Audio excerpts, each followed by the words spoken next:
Welcome to Wales, a land of breathtaking beauty, rich history and vibrant culture. Today we're diving into the enchanting world of this amazing part of the United Kingdom. Wales is home to some of the UK's most stunning natural landscapes. From the towering peaks of Snowdonia to the picturesque shores of Pembrokeshire, there's something for every nature lover. Did you know that over 30% of Wales is designated as national parks or areas of outstanding natural beauty? Wales boasts a rich history with over 600 castles dotting the landscape.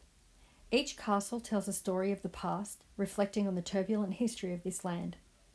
The UNESCO World Heritage Sites of Carnarvon and Conwy are must-see attractions. For the adventure seekers, Wales offers a plethora of outdoor activities, whether it's hiking in the mountains, surfing on the Gower Peninsula, or ziplining at Zip World. There's no shortage of adrenaline-pumping experiences. The first stop on our trip to Wales was Conwy. Conwy was previously known in English as Conwy, and it is a walled market town, community and the administrative centre of Conwy County Borough in North Wales. If you're looking for a great spot for coffee and a breakfast, you can't go past L's Coffee and Bookshop. L's is located on the left-hand side of the High Street in Conwy. Whether you're going in for a coffee, breakfast on the run, or lunch with the family, or just looking for an afternoon tea with your friends, L's has a great menu of food and drink to tempt you back at any time of the day. Children and dogs are always welcome there, and there are free doggy treats and plenty of water, and they'll look after your four-legged friends just as well as they look after you. Aside from being business owners for the last 15 years, the owners of L's and their staff are prolific in raising funds for Conwy. Most recently, they raised enough money to provide Conwy Town with defibrillators that were sorely needed. If you're ever in Conwy, make sure you visit L's and say hello. Let them know that Lisa from Australia sent you.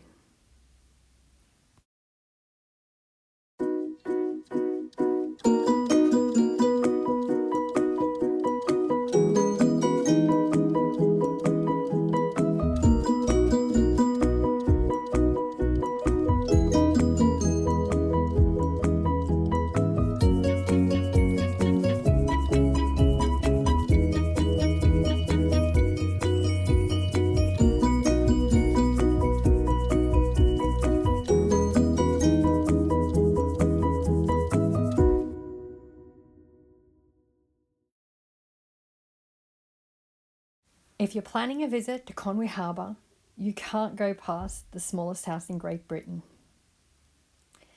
The house, named in the Guinness Book of Records as the smallest house in Great Britain, with dimensions of 3.05 times 1.8 metres, can be found on the quay. It was in continuous occupation from the 16th century and was even inhabited by a family at one point until 1900, when the owner, a 6-foot fisherman, Robert Jones, was forced to move out on the grounds of hygiene. The rooms were too small for him to stand up in fully. The house is still owned by his descendants today, and visitors can look around it for a small charge. The Great Orme is a limestone headland on the north coast of Wales. Its English name derives from the Old Norse word for sea serpent. The Little Orme, a smaller but very similar limestone headland, is on the eastern side of the bay. The headland is a tourist attraction with a Victorian tramway, a cableway, walking routes and a mining museum. Large-scale human activity on the Great Orme began around 4,000 years ago during the Bronze Age with the opening of several copper mines. The copper, or malachite, was mined using stones and bone tools. It is estimated that up to 1,760 tonnes of copper was mined during that period. The mine was most productive in the period between 1700 BC and 1400 BC, after which most of the readily accessible copper had been extracted. The site was so productive that by 1600 BC there were no other copper mines left open in Britain because they could not compete with the Great Orme. The mine was abandoned, and evidence suggests it was not worked on again until the late 17th, 18th and 19th centuries. Mining began in the late 17th century due to the demand for copper and improved ability to pump water out of the mine. A steam engine was introduced in 1832, and 10 years later, an 822 metre long tunnel was mined at sea level to drain the deeper mine workings. Commercial scale mining on the Great Orme ended in the 1850s, although the small scale mining continued until the mines were finally abandoned in 1881. In 1987, the improvement of the derelict mine site was commissioned by the local council and Welsh Development Agency. The area was to be landscaped and turned into a car park.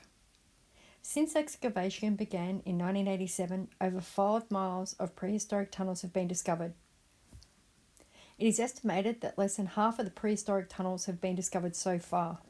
In April 1991, the Great Orme mine site was open to the public. Pathways and viewing platforms were constructed to give access to the surface excavations. In 1996, a bridge was erected over the top of Vivian's Shaft. The Visitors Centre's extension, built in 2014, contains a selection of mining tools and bronze axes, along with displays about life and death in the Bronze Age, mining, and ancient metallurgy. Also accessible is the 3,500-year-old Great Cavern. For our next stop, I'm going to be using the English translation for this town, and that is Llandudno.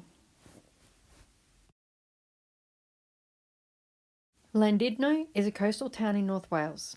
It's known for North Shore Beach, a 19th century Llandudno pier with shops and a game arcade. Northwest of town, the cliffs of Great Orme Headland jut into the sea. Ancient tunnels lead to a cavern at Great Orme Mines. A 1902 tramway has an upper and lower section and travels to the headland summit. To the east, the smaller headland Little Orme is a nature reserve. The Llandudno pier has its origins in a much shorter pier of just 242 feet. It was built on 16 wooden piles and opened in 1858 by the St George Harbour and Railway Company, which had just completed its branch line from Llandudno to Conwy via a junction with Chester and Holyhead Railway near the present Llandudno Junction Railway Station, to which the branch was soon diverted. That short pier was built to protect the rights of its owners to a much more ambitious scheme to build a major port in Llandudno Bay. Unfortunately, the pier was severely damaged in the Royal Charter storm of 25th of October 1859, which caused the loss of 223 ships and 800 people in the British coastal waters. Although repaired and used for a further 16 years, the pier was too short and could only be used by steamships at high tide.